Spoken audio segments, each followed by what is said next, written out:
मुझे याद है तो जी सेवा में थे पिताजी, छोटा था मैं, माता थी जयपुर की, आया करती थी। सर्दियों के बाद गर्मी में धर्मलाल बाहर वाले जगमोहन में आई, लंबे अंतराल के बाद।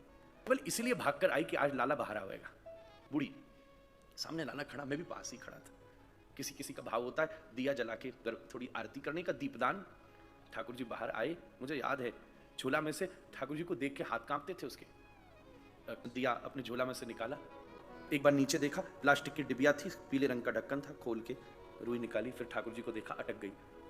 दिया हाथ में लिया और दिया उल्टा था, गहराई यूं नहीं थी, यूं था। और देखते उसने उस दिए को ऊपर रखा, नजर नहीं हटी, सामने रख के फिर झोला में टटोला। 25 वर्ष पुरानी बात होगी। झोला में निकाला, दिया सामने, माचिस जलाई, जली, सामने की बत्ती तक पहुंची भी नहीं, का जब हाथ जला तो उसने छोड़ दिया, दिया उठाकर करने लगी।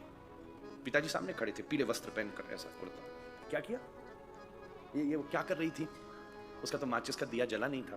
पिताजी प्रेम में मुझसे बोले, बेटा माचिस की आग नहीं जलाई थी, दिल की आग जलाई थी उसने। मैंने कहा उल्टा दिया था। बोले संसार पलट दिया देवी ने, तू क्या जाने भाई। हाँ पलट दिया और फिर प्रेम का दिया जलाया।